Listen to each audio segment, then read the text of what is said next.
Hello and welcome to Warhammer Wednesday. In this video I'm going to compare these two books, the new Horus Heresy Mechanicum Tagmata Army List book and the older Warhammer 40K Apocalypse book. Now, if you probably remember, this came out about June or July time of 2013. This has come out within the past couple of months or so, and it's 2015, so a bit more than 2 years later they've brought this out. Now, what is the reason for this? Well, the reason for this is Titans mainly, and the differences in terms of the rules and things. I haven't seen any videos like this outlining the changes, so I'll do that. I might even do, different changes between codexes and things like that. So hope you find this useful. The Titans in the old Apocalypse book. It's odd with this book because you've got the main body of the book all in the front. What they experimented doing Games Workshop is kind of a bit like what video games are doing at the moment, and you'll hear other YouTubers say similar things to content that is withheld or taken back and then sold to you piecemeal at a later date. That's happening a lot. You don't normally just get one big book or one game or one model nowadays without having to kind of buy extras for it or whatever. I mean, models you do, but you see where I'm coming from. So what they've done is they broke it up as a kind of experiment, I would have thought. So you got the Imperium, and then after all of that, all of the different units and things, they then split it up near the back with completely separate part, which is the Warzone Armageddon. Now, this was, I think they were going to try and sell you this separately, but they decided against it in the end, because this does account for about 60 pages or so. But anyway, you find the Titans in here, but they didn't have to include this. They could have just sold it separately as a separate hardback, like they did for the other kind of war zones. So Armageddon, Finest Hours, and then for some reason you've got the Titans and things in this section towards the back. So I'll go through the Warhound Scout Titan and the changes, and then I'll do the Reaver. I will do the Warlord, but I'll be using a different book. It's the even older Apocalypse Reload book, which I'll get to in a moment. But anyway, let's find where the Warhound is in here. Again, it's near the back. Here it is. So in terms of the stats, it's more points in the new book. By 30, it's gone up by 30 points. It's also gone up by price. I remember buying my Lucius about 12 years ago for 250 with both weapons. You can now buy the Warhound. It's 263 without the two weapons. I think the weapons are like £30 or £40 each. It's already gone up by about £90, which is a shame. Anyway, so it's gone up by price, gone up by points, but the stats are the same. Unit composition, obviously they've got that now as part of it. Super Heavy Walker, again, they don't really, they have that there. War gear, you've got arm-mounted Vulcan Mega Bolter or arm-mounted Titan Plasma Blast Gun. So similar kind of thing going on. Options, it can have a Vulcan, it can exchange either of its arm mounts for the following. So you can have another Vulcan Mega Bolter, you can have double-barreled Turbo Laser Destructor, Titan Plasma Blast Gun, and Warhound Inferno Gun. They're exactly the same as they were in the old book, exactly. Special rules, in the old one, the only special rule it had was Agile, and obviously it's got the, it's a Super Heavy Walker, so it's got all those rules associated with it. But in here, again, it's got Agile, it's got Night Vision, which I did have a game with my friend, and night rules were in play, and this kind of clarifies that. You'd expect it to have Night Vision, so it's got Night Vision, so that's a new thing. Reactor Meltdown, which is a new thing. It's not really in this. The Reactor Meltdown, I think you had that in for the Reaver, but you now got it for the Warhound, and I think you have a similar thing for Cerastus Knights. God Engine, which is a new thing. Void Shields 2, still had the same Void Shields. Towering Monstrosity, which is the new thing. And Allegio Titanicus Titan of any class may be used as a Lords of War choice for any Age of Darkness army of either the Loyalist or Traitor faction. So there you go. You can use it, it's a Lord of War. So let's just go through the changes. So first thing is this Reactor Meltdown. If the Warhound suffers a Titanic explosion result on the catastrophic damage table, its reactor goes nuclear. This is the same as a Titanic explosion, except that all hits are resolved as destroyer hits. Pretty damaging, especially if it's within your ranks. Agile, same as before. In the shooting phase, can divert some of its energy from its primary weapons to its motive system, so it can choose to fire all weapons move as normal, which again is 12 inches, or fire a single primary weapon and move an extra d6. That's pretty cool. Or fire no weapons at all and move an extra 2d6. Now the Cerastus Knights, they can fire one weapon and move. They can fire both weapons and move 12 inches. This can fire both weapons and move 12 inches. But Cerastus, it can choose not to fire at all, and it can move, and it can run an extra 3d6. But you'd expect that. So at least this one, it can give away its firing and move 2d6, which is still a decent speed. You can get out of the way of things, I suppose. You're looking at a maximum of what, 24 inches that it can run away, or move flank, or whatever, however you want to do it. God Engine, I think this is the new thing because it wasn't on the old book. All Mechanicum units within 24 inches and on the same side as a model with this special rule are fearless, and on the same side of a model with this special rule. So that could be Space Marines, Imperial Guard. That's the way I'm reading it anyway. 24 inches fearless. Void Shields, it's got 2. They work exactly the same way. They're armor value 12. You don't get them in close combat, and after all Void Shields have collapsed, any further hits strike the Titan itself. At the end of each of the Titan's turns, roll a d6 for each collapsed Void Shield, and 5+, it restores it. Towering Monstrosity, this is the new thing. Titan may never be locked in assault, and the Titan is completely immune to the effects of haywire attacks, dangerous terrain, psychic attacks other than Witchfire powers, which must attempt to damage it normally. So there you go. It's still a brute. It's been bumped up by this. It can't be locked in assault, which is awesome. It can run away, but it can fire one primary weapon and move an extra d6. So I suppose, in a way, the way I read that is if it's in an assault with a Cerastus Knight, you can move it 12 inches away from the Cerastus Knight and blow the crap out of it. Or you can move 12 inches and then another d6, or even 2d. You can even move 12 inches away and then 2d6. But please bear in mind, obviously, that Cerastus Knight can move 12 inches, then not fire, and then obviously run 3d6, and then I believe it can assault. So just bear them out. It's going to catch you up anyway.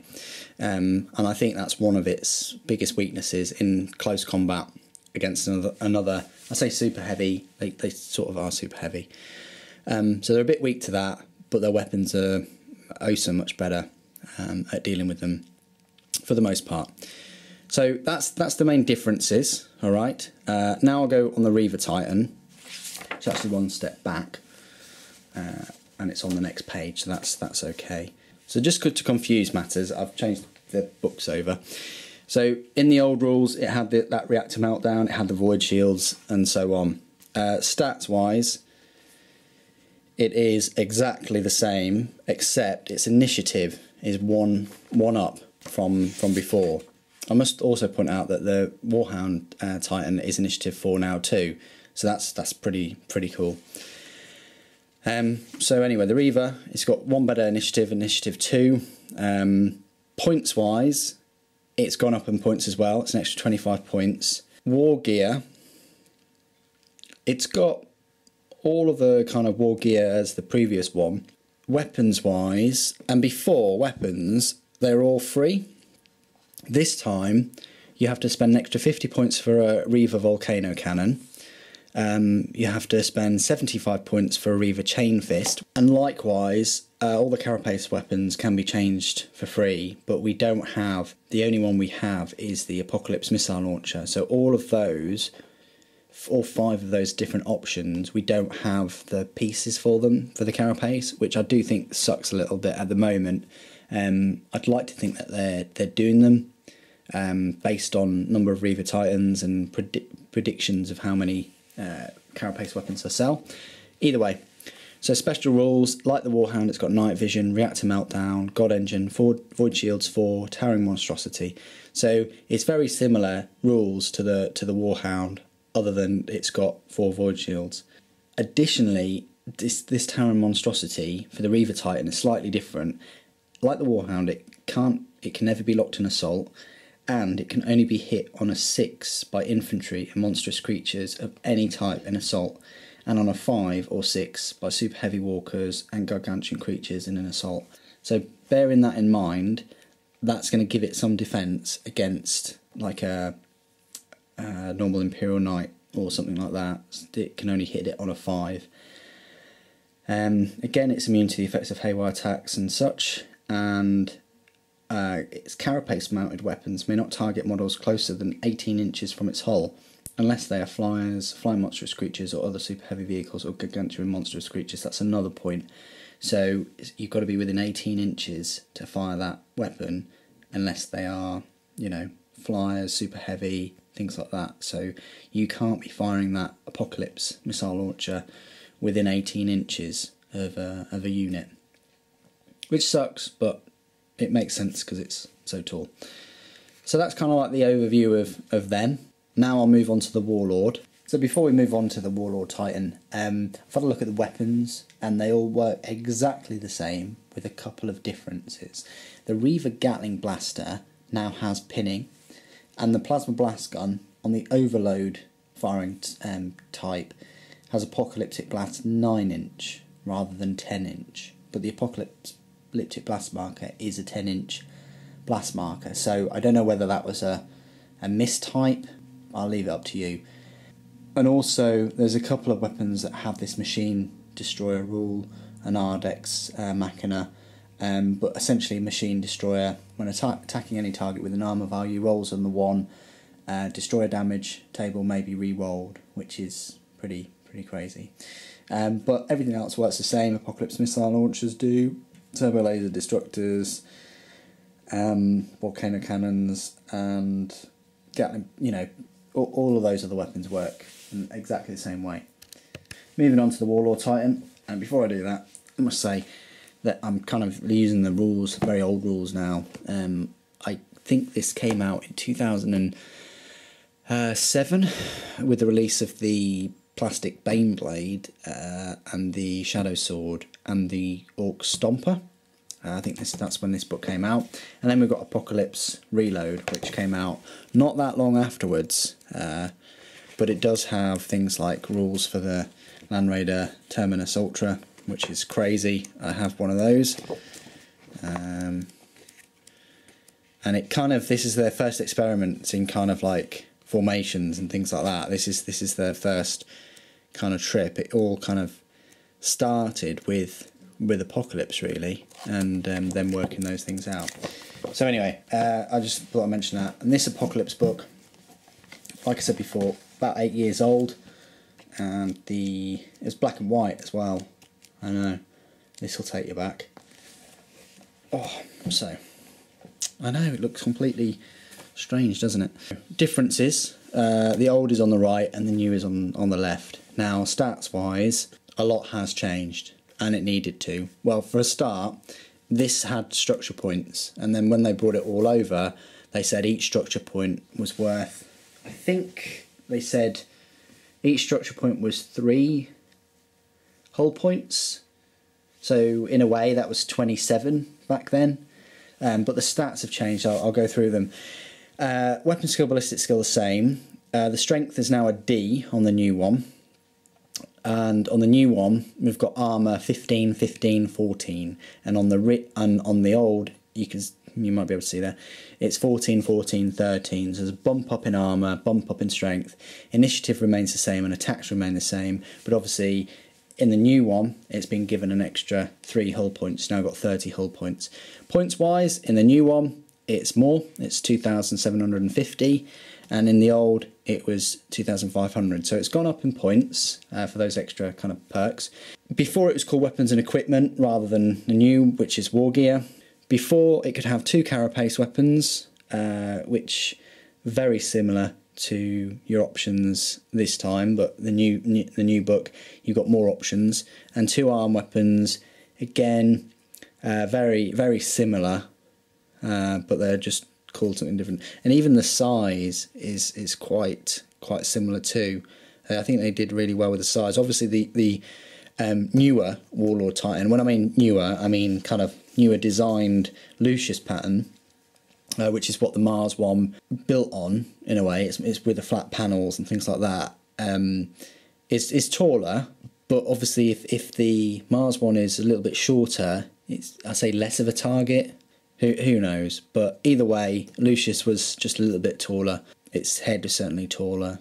Probably its legs were a bit taller as well, rather than the kind of crouching Mars one that we have, which is older, and they still make it, so it must be doing well. Anyway, I'm going off on a tangent. So, special rules of this one. It only had Reactor Meltdown and Towering Monstrosity, and Towering Monstrosity only had weapons minimum range of 24 on the carapace, and close combat can only be used against gargantuan creatures and super heavy vehicles. How times have changed. In this new one, you've got a whole page more or less of special rules. So we'll go through them. You've got it's got Super Heavy Walker, Fear, Hammer of Wrath, Invincible Behemoth, Move Through Cover, you'd expect that, Relentless, Smash and Strike Down. It's got Reactor Meltdown, Towering Monstrosity in brackets Warlord, 6 Void Shields, Reinforced Structure and World Burner. Weapons wise, the normal loadout is 2 armed mounted Bellicosa pattern volcano cannons and 2 carapace mounted Apocalypse missile launchers. If you want the Reaver laser blasters, you have to pay an extra 100 points, so in a way it's 2,850. It's also got the 2 rear mounted Ardex defense lasers and twin link las cannon turrets, and it's got armoured ceramite. So there you go. They're the kind of differences. It's just bigger, better, cost more points, and they didn't have a model back then. I'd like to think that they're going to bring out a Lucius. It is possible. So special rules, Reactor Meltdown, similar to your normal Reactor Meltdown. However, it's got its own special rules. Essentially, even if you get a 1 on the D6 of the catastrophic damage, you're looking at within 12 inches of the model, still a destroyer hit. Within 24, strength 8, AP 3, and within 36 inches, you're looking at AP 5, strength 4, which isn't too bad. But when you get to Titanic Explosion, which, let's face it, there's a 50-50 chance of you getting this, it's 4 to 6, Titanic Explosion, it's D. So 36 inches from the centre of the hull, 36 inches around, D. And then it's AP 1, 2, 2. So if you've got models within that 36 inches of the Titan, they're all going to be hit with strength D, which is just crazy, and that's a 50-50 chance. So even if you do destroy it, it's going to leave a huge hole. My best advice, just run it into the enemy. You want things to come and assault it, you really do, because within even 12 inches, they're going to be hit by D strength. So bring it. So 6 Void Shields, they work exactly the same. Roll on 5 or 6 will each clap shield on its Titan's turn will restore it. Reinforced Structure. It's got 5+ invulnerable save against any attacks that have breached its Void Shields. So it's got an invulnerable 5+ save. World Burner. It can use any of its blast marker weapons to target areas of the battlefield rather than enemy units, including buildings, ruins, etc. So it's got this own Towering Monstrosity Warlord rule. Essentially it says its colossal size, incalculable power and superior design make it extremely difficult to harm from ground level, with its vital systems elevated far above the heads and hulls of those upon the battlefield below it, while its legs are plated with metres thick armour to prevent it from being assailed by infantry or laid low by explosive charges, as well as the usual rules for super heavy walkers. The following rules are also in effect. The Warlord Titan may only be hit on a 6 by infantry and monstrous creatures of any type in an assault, and on a 5 or 6 by super heavy walkers and gargantuan creatures in an assault. Only be hit on a 5 or 6 by super heavy walkers. Warlord Titan may never be locked in assault. It's completely immune to effects of haywire, dangerous terrain, psychic, blah blah blah. And the Warlord Titan stomp attacks use the large blast 5-inch template, and its carapace mounted weapons may not target models closer than 24 inches from its hull unless they are flyers, etc, etc. So there you go, that's kind of the differences. In the other one you had rules for the weapons. They've changed a fair bit now anyway. You know, like the volcano cannon has changed. Obviously they've still got the D strength, different APs, just the weapon load, the weapon strengths and things have changed considerably now than what they were on here. I mean, even the Apocalypse missile launcher used to be a guess weapon with a minimum range of 24 inches, you know, and they've changed that now. But your old one had 14, 14, 13, and it had less hull points, I suppose, but more, but it was cheaper, but it had a lot less rules, including the, you know, like the night vision, and so it had a lot less rules than what it does now, especially with the reactor meltdown, the reinforced structure, and the Tower of Monstrosity. It's got a lot more now. It's definitely a more potent machine, and its strength is D. It's got the armour of 15, 15, 14. It's overall just that much more of a handful, and there's now a model for it. But I just thought I'd kind of do like I thought I'd just look back and see how they've changed the rules and things from the previous book to this new one. I thought you'd find that quite useful. So that's been my kind of overview, look back at, you know, the different rules and things and how things have changed with the specifically the Titan aspects of the books. Thank you ever so much for joining me today. Thank you for watching. The Emperor Protects.